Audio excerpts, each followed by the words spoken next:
এরকম একটা মানুষও কি আপনার সাথে কবরে যাবে? তাহলে এই বোকা মানুষ কেন বোঝে না যে আপনার কবরে আপনাকেই যেতে হবে? তাহলে আপনি কি কারণে, অন্যের কারণে নিজের পরকাল নষ্ট করছেন? অন্যের সুখের জন্য আপনি আপনার পরকাল নষ্ট করছেন। আর আমাদের তো ভাই কবরে সবাই সাথে যাবে না, গার্লফ্রেন্ড যাবে না, বাপ মা ভাই বোন সবাই যাবে না। আমাদের মধ্যে এমন কেউ নাই, শোনেন, আমাদের মধ্যে এমন কেউ নাই আলেম জালেম মুফতি মুহাদ্দিস রাজনৈতিক নেতা পলিটিশিয়ান বিরোধী দল জাতি তারপরে যে সরকার দল যে আছে না কেন, কবরের শাস্তি ফেস করবে না এমন একটা মানুষও নাই, কেউ নাই পৃথিবীতে। এই যে আপনি দেখছেন ওই যে কি ইসরায়েলের প্রধানমন্ত্রী, ওই রাশিয়ার প্রধানমন্ত্রী, ওই চায়নার সভ্যতা, পশ্চিমা সভ্যতা, এমন কেউ নাই পৃথিবীতে এখন যাকে কবরের শাস্তি ভোগ করতে হবে না। আছে? সবচেয়ে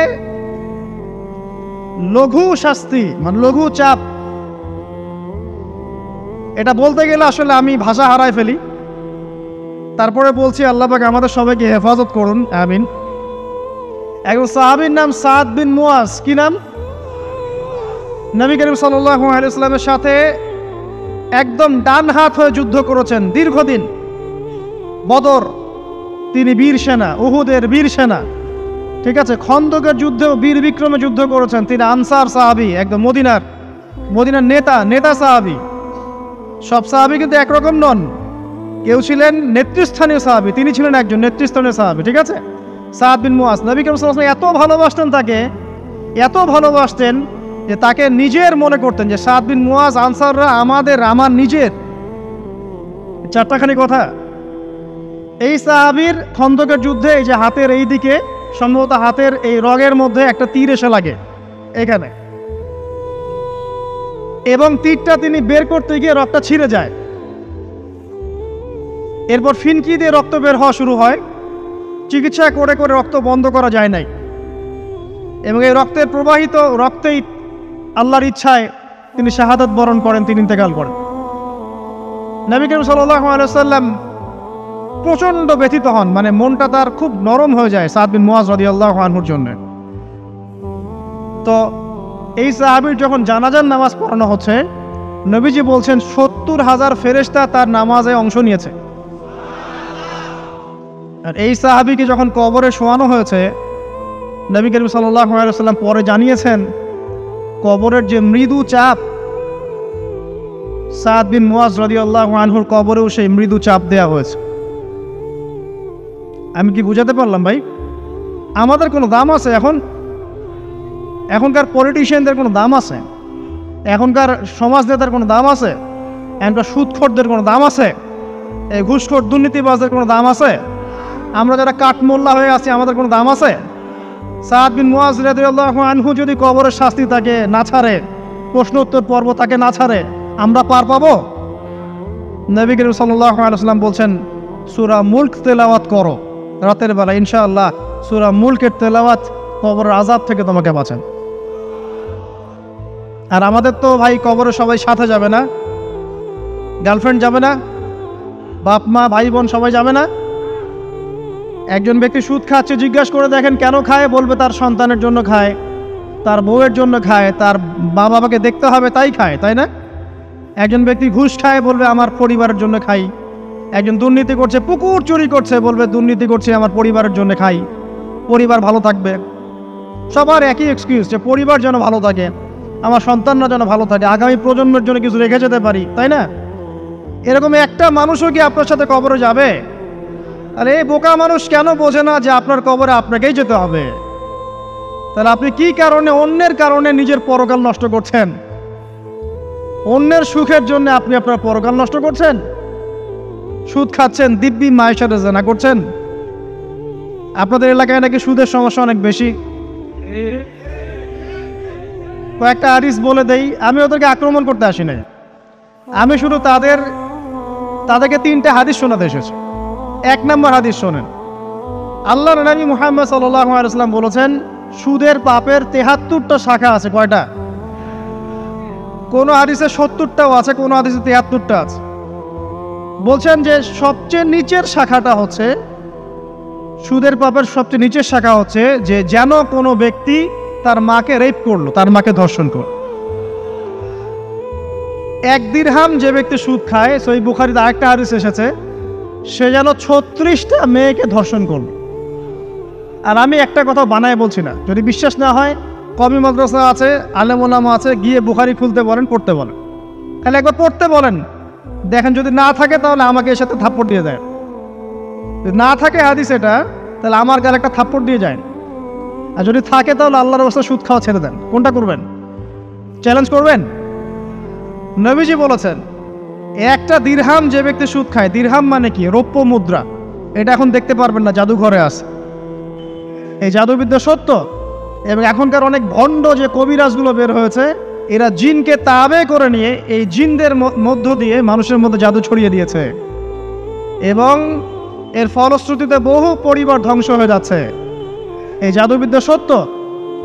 আরও একটা জিনিস সত্য, নবী সাল্লাল্লাহু আলাইহি ওয়াসাল্লাম বলেছেন ইন্না আইনাল হক, চোখের নজর সত্য। নবী করিম সাল্লাল্লাহু আলাইহি ওয়াসাল্লাম বলেছেন চোখের বদনজর সত্য। এই যে আমরা বলি ফেসবুকে এত বেশি ছবি দিয়েন না, ভাই ছবি তুলেন না, ছবি তুলেন না, বারবার যে বলি নিষেধ করি, কারণ কি জানেন? একটাই কারণ, বিকজ চোখ লাগাটা সত্য।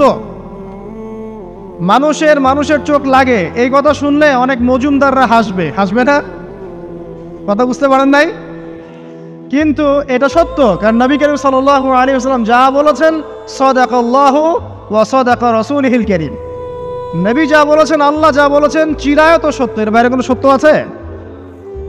আচ্ছা দেখেন, আমি বললাম যে জাদুবিদ্যা সত্য। এই জাদুবিদ্যার চর্চা মানুষ করে, এখনও করে, এবং এই জাদু দিয়ে মানুষের ক্ষতি করার জন্যে জিনের প্রয়োজন হয়, দুষ্ট জিন। এই জিনগুলোকে মানুষ তাবে করে মানুষের ক্ষতি করার চেষ্টা করে। দেখবেন এখন গ্রামে গঞ্জে শহরে সব জায়গায় ছড়িয়ে পড়েছে না? দেখবেন, খুব সতর্ক থাকবেন। আমি পরে সলিউশন বলছি আপনাদেরকে। আরেকটা বলেছি, নবী সাল্লাল্লাহু আলাইহি ওয়াসাল্লাম বলেছেন চোখের বদনজর এমন সত্য যে একটা উটকে এই রান্নার ডেকচির মধ্যে ঢুকাই ফেলতে পারে। একটা উট খুব সুন্দর, ভালো, আপনি দেখছেন, মাশাআল্লাহ বলেন নাই, নজর লেগেছে, উটটা মারা গেছে, দেন তারপর তাকে জবাই করে খেয়ে ফেলতে হয়েছে। একজন সাহাবী গোসল করছিলেন, গোসল, এটা হাদিস সহিহ। এই আলেম ওলামা যারা আছেন তারা জানেন যে এই হাদিস সহিহ। একজন সাহাবী গোসল করছেন, তার গায়ের চামড়াটা খুব সুন্দর ছিল, একদম স্কিনটা অনেক সুন্দর, থাকে না এমন কিছু মানুষ? আচ্ছা, এখন আরেকজন সাহাবী এই গোসল দেখছেন দূর থেকে, দেখে বলছেন যে কি চমৎকার তার শরীরের রংটা, যেন কুমারী নারীর মতো, অনেকটা এমন একটা কথা তিনি বলেছিলেন। সাথে সাথে এই সাহাবী অজ্ঞান হয়ে পড়ে গেছে। কোন সাহাবী? যিনি গোসল করছিলেন। এখন এটার আপনি কোনো ব্যাখ্যা দিতে পারবেন না তো, এখানে কোনো সায়েন্স দিয়ে বা মেডিকেল সায়েন্স দিয়ে আপনি কোনো ব্যাখ্যা করতে পারবেন না। একটা ব্যাখ্যা দিতে পারেন, কিন্তু কেন সেটা হলো সেটা আপনি অ্যান্সার খুঁজে পাবেন না। তো নবী সাল্লাল্লাহু আলাইহি ওয়াসাল্লামের কাছে নিয়ে যাওয়া হলো তাকে। তিনি বললেন যে এই ব্যক্তির ব্যাপারে কি কেউ ভালো মন্দ কিছু বলেছিল? তখন একজন সাহাবী বলেন, হ্যাঁ, অমুকে বলেছে এর স্কিনটা অনেক সুন্দর। তো ওকে ডেকে নিয়ে আসুন। ওকে ডেকে আনা হলো। ডেকে আনার পর নবীজি তাকে অনেক শাসালেন, তোমরা তোমাদের ভাইদেরকে কি মেরে ফেলতে চাও? তখন এই সাহাবী তো অবাক, আমি আবার কখন মারতে চাইলাম ইয়া রাসূলুল্লাহ? আমি তো মারতে চাই নাই, আমি তো খালি বলেছি যে তার গায়ের রংটা অনেক সুন্দর।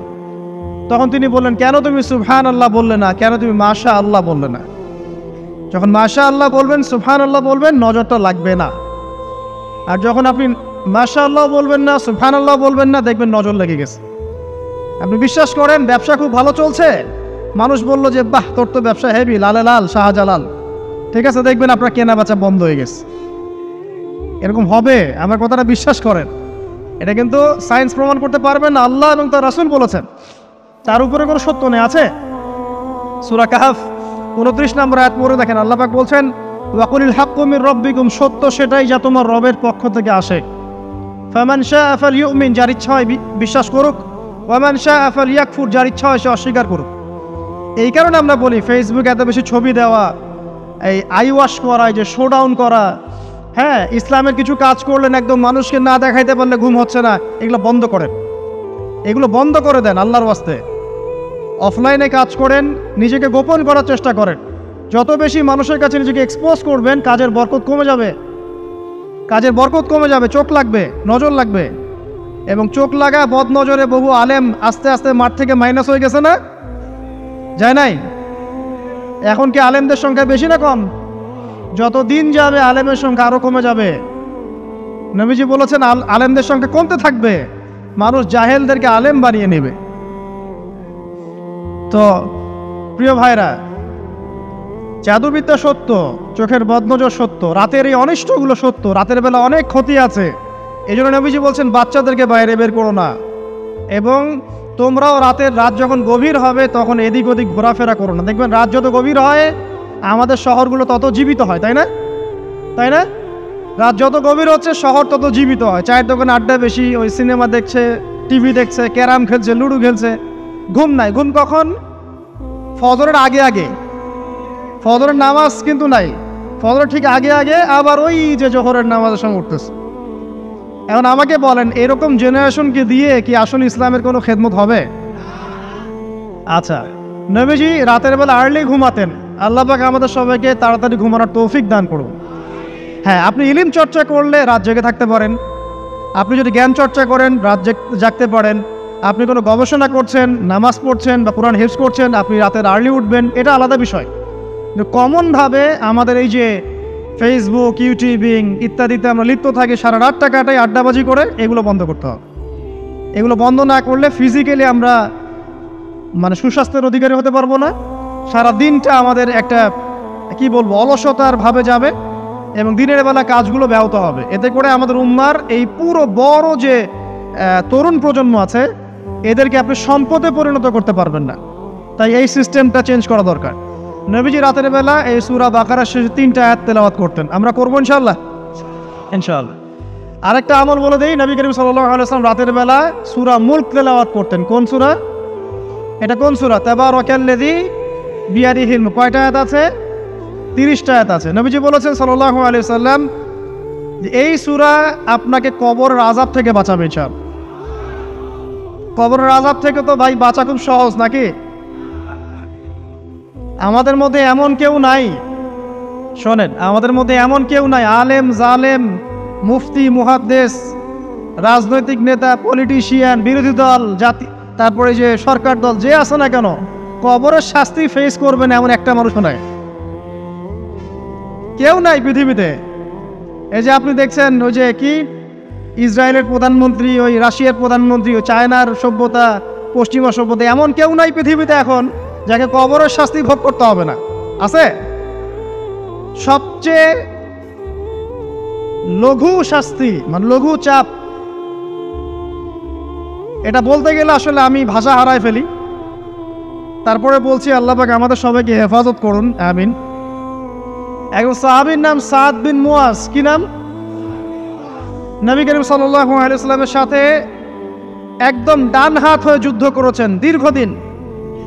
বদর তিনি বীর সেনা, উহুদের বীর সেনা, ঠিক আছে। খন্দকের যুদ্ধেও বীর বিক্রমে যুদ্ধ করেছেন। তিনি আনসার সাহাবী, একদম মদিনার নেতা সাহাবী।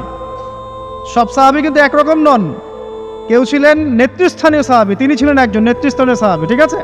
সাদ বিন মুয়াজ, নবী করিম সাল্লাল্লাহু আলাইহি ওয়াসাল্লাম এত ভালোবাসতেন তাকে, এত ভালোবাসতেন যে তাকে নিজের মনে করতেন, যে সাদ বিন মুয়াজ আনসাররা আমার নিজের। চারটাখানি কথা। এই সাহাবীর খন্দকের যুদ্ধে এই যে হাতের এই দিকে, সম্ভবত হাতের এই রগের মধ্যে একটা তীর এসে লাগে এখানে, এবং তীরটা তিনি বের করতে গিয়ে রক্তটা ছিঁড়ে যায়। এরপর ফিনকি দিয়ে রক্ত বের হওয়া শুরু হয়। চিকিৎসা করে করে রক্ত বন্ধ করা যায় নাই, এবং এই রক্তের প্রবাহিত রক্তেই আল্লাহর ইচ্ছায় তিনি শাহাদাত বরণ করেন, তিনি ইন্তেকাল করেন। নবী করিম সাল্লাল্লাহু আলাইহি ওয়াসাল্লাম প্রচণ্ড ব্যথিত হন, মনটা তার খুব নরম হয়ে যায় সাদ বিন মুয়াজ রাদিয়াল্লাহু আনহুর জন্য। তো এই সাহাবীর যখন জানাজার নামাজ পড়ানো হচ্ছে, নবীজি বলছেন 70,000 ফেরেশতা তার নামাজে অংশ নিয়েছে। আর এই সাহাবীকে যখন কবরে শোয়ানো হয়েছে, নবী করিম সাল্লাল্লাহু আলাইহি ওয়াসাল্লাম পরে জানিয়েছেন কবরের যে মৃদু চাপ, সাদ বিন মুয়াজ রাদিয়াল্লাহু আনহুর কবরেও সেই মৃদু চাপ দেওয়া হয়েছে। আমি কি বুঝাতে পারলাম ভাই? আমাদের কোনো দাম আছে এখনকার পলিটিশিয়ানদের কোনো দাম আছে? এখনকার সমাজ নেতার কোনো দাম আছে? এখনকার সুদখোরদের কোনো দাম আছে? এই ঘুষখোর দুর্নীতিবাজদের কোনো দাম আছে? আমরা যারা কাঠমোল্লা হয়ে আছি আমাদের কোনো দাম আছে? সাদ বিন মুআজ রাদিয়াল্লাহু আনহু যদি কবরের শাস্তি তাকে না ছাড়ে, প্রশ্ন উত্তর পর্ব তাকে না ছাড়ে, আমরা পার পাবো? নবী করিম সাল্লাল্লাহু আলাইহি ওয়াসাল্লাম বলছেন, সূরা মুলক তেলাওয়াত করো রাতের বেলা, ইনশাআল্লাহ সূরা মুলকের তেলাওয়াত কবরের আযাব থেকে তোমাকে বাঁচাবে। আর আমাদের তো ভাই কবরে সবাই সাথে যাবে না, গার্লফ্রেন্ড যাবে না, বাপ মা ভাই বোন সবাই যাবে না। একজন ব্যক্তি সুদ খাচ্ছে, জিজ্ঞাসা করে দেখেন কেন খায়, বলবে তার সন্তানের জন্য খায়, তার বউয়ের জন্য খায়, তার মা বাবাকে দেখতে হবে তাই খায়, তাই না? একজন ব্যক্তি ঘুষ খায়, বলবে আমার পরিবারের জন্য খাই। একজন দুর্নীতি করছে, পুকুর চুরি করছে, বলবে দুর্নীতি করছে আমার পরিবারের জন্য খাই, পরিবার ভালো থাকবে। সবার একই এক্সকিউজ, যে পরিবার যেন ভালো থাকে, আমার সন্তানরা যেন ভালো থাকে, আগামী প্রজন্মের জন্য কিছু রেখে যেতে পারি, তাই না? এরকম একটা মানুষও কি আপনার সাথে কবরে যাবে? তাহলে এই বোকা মানুষ কেন বোঝে না যে আপনার কবরে আপনাকেই যেতে হবে? তাহলে আপনি কি কারণে, অন্যের কারণে নিজের পরকাল নষ্ট করছেন? অন্যের সুখের জন্য আপনি আপনার পরকাল নষ্ট করছেন। সুদ খাচ্ছেন, দিব্যি মায়ের সাথে জেনা করছেন। আপনাদের এলাকায় নাকি সুদের সমস্যা অনেক বেশি। কয়েকটা হাদিস বলে দেই, আমি ওদেরকে আক্রমণ করতে আসি নাই, আমি শুধু তাদেরকে 3টে হাদিস শোনাতে এসেছি। 1 নম্বর হাদিস শোনেন। আল্লাহর নবী মুহাম্মদ সাল্লাল্লাহু আলাইহি ওয়াসাল্লাম বলেছেন, সুদের পাপের 73টা শাখা আছে। কয়টা? কোনো হাদিসে 70টাও আছে, কোনো হাদিসে 73টা আছে। বলছেন যে সবচেয়ে নিচের শাখাটা হচ্ছে, সুদের পাপের সবচেয়ে নিচের শাখা হচ্ছে যে যেন কোনো ব্যক্তি তার মাকে রেপ করলো, তার মাকে ধর্ষণ করলো। 1 দিরহাম যে ব্যক্তি সুদ খায়, সহিহ বুখারীতে আরেকটা হাদিস এসেছে, সে যেন 36টা মেয়েকে ধর্ষণ করলো। আর আমি একটা কথা বানায় বলছি না, যদি বিশ্বাস না হয় কওমি মাদ্রাসা আছে, আলেম ওলামা আছে, গিয়ে বুখারী খুলতে বলেন, পড়তে বলেন, খালি একবার পড়তে বলেন, দেখেন যদি না থাকে তাহলে আমাকে এর সাথে থাপ্পড় দিয়ে দেয়। যদি না থাকে হাদিস এটা, তাহলে আমার গালে একটা থাপ্পড় দিয়ে যায়। আর যদি থাকে তাহলে আল্লাহর রাস্তায় সুদ খাওয়া ছেড়ে দেন। কোনটা করবেন? চ্যালেঞ্জ করবেন? নবীজি বলেছেন, 1টা দিরহাম যে ব্যক্তি সুদ খায়, দিরহাম মানে কি? রৌপ্য মুদ্রা। এটা এখন দেখতে পারবেন না, জাদুঘরে আছে।